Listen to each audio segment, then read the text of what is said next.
1000 kisah dengan aura magis yang menyelimuti gedung bekas peninggalan Belanda ini. Inilah legenda 1000 pintu, Lawang Sewu. Lawang Sewu kerap dikaitkan dengan berbagai macam hal-hal magis. Namun pada awalnya, bangunan ini dibangun pada tahun 1904 hingga tahun 1907. Mulanya dipergunakan oleh pemerintahan kolonial Belanda sebagai salah satu kantor kereta api swasta milik Belanda untuk Indonesia. Lambat laun, kegunaannya berubah-ubah. Apalagi pada saat penjajahan Jepang kala itu. Bangunan ini dipergunakan sebagai salah satu penjara dan tempat siksaan untuk masyarakat Indonesia yang menentang pemerintahan Jepang kala itu. Di balik megahnya Lawang Sewu, tak heran banyak cerita-cerita seram seputar Lawang Sewu. Banyak yang percaya bahwa setiap wilayah di Lawang Sewu terdapat sosok-sosok penunggu yang menjaga setiap sudut ketika bulan sedang terang-terangnya. Ada salah satu ruangan bawah tanah yang paling dikenal sebagai ruangan yang paling menakutkan. Di ruang bawah tanah itu ada sebuah lorong yang pada saat pemerintahan Belanda, lorong tersebut difungsikan sebagai aliran air untuk menyejukkan suasana Lawang Sewu. Namun saat Jepang menduduki wilayah Indonesia, lorong tersebut digunakan sebagai penjara. Lorong ini hanya memiliki tinggi 0,5 meter, membuat para tahanan hanya bisa jongkok sambil menahan dinginnya air yang mengalir. Banyak tahanan yang akhirnya meninggal di lorong bawah tanah ini. Ada pula kejadian-kejadian misterius yang dialami oleh seseorang yang pernah menguji nyalinya dalam lorong ini. Dan kala itu, tertangkap sosok tinggi menyeramkan di ujung lorong itu. Menurut kabar yang ada, tak lama setelah kejadian tersebut, orang ini meninggal dunia. Namun sejauh ini belum ada yang bisa memastikan apakah kematiannya berhubungan dengan uji nyali atau bukan.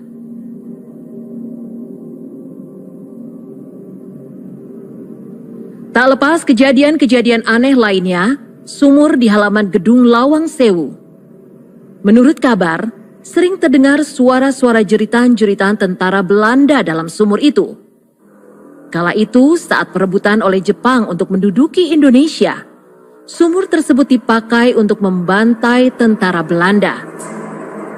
Namun menurut sebagian orang, sumur ini tak pernah dibuka dan selalu tertutup rapat.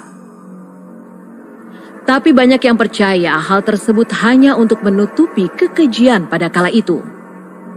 Selain suara-suara yang muncul dari sumur, ada pula suara-suara yang terdengar menggema di lorong-lorong Lawang Sewu. Banyak yang percaya bahwa suara tersebut adalah suara dari noni Belanda penunggu Lawang Sewu. Ada pula kesaksian noni Belanda dengan gaun putih ini sering terlihat berjalan di lorong pintu ke pintu sambil tertawa cekikikan. Suara tersebut menggaung di dinding-dinding dingin Lawang Sewu. Menurut legenda, noni Belanda ini tidak hanya satu, melainkan 20. Noni Belanda ini merupakan korban dari kekejaman perang kala itu. Menurut sebagian orang, jasad noni Belanda dikubur di sekitar bangunan Lawang Sewu. Sehingga noni Belanda ini kerap muncul di lorong-lorong Lawang Sewu.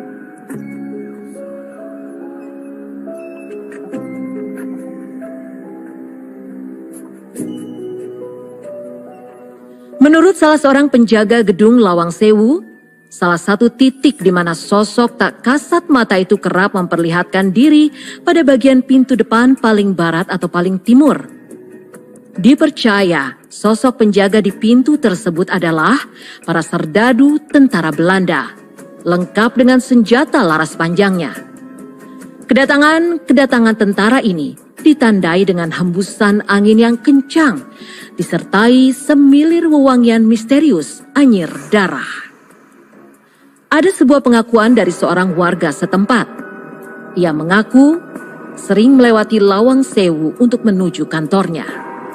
Namun tidak sedikit pun terpikir untuk memasuki bangunan tua ini. Karena pada satu waktu, sempat heboh tayangan di televisi mengenai bangunan Lawang Sewu. Maka ia pun mencoba untuk menjajal bangunan tua Lawang Sewu. Satu persatu lorong dilewati. Ada sebuah ruangan dekat pintu masuk yang tertutup rapat.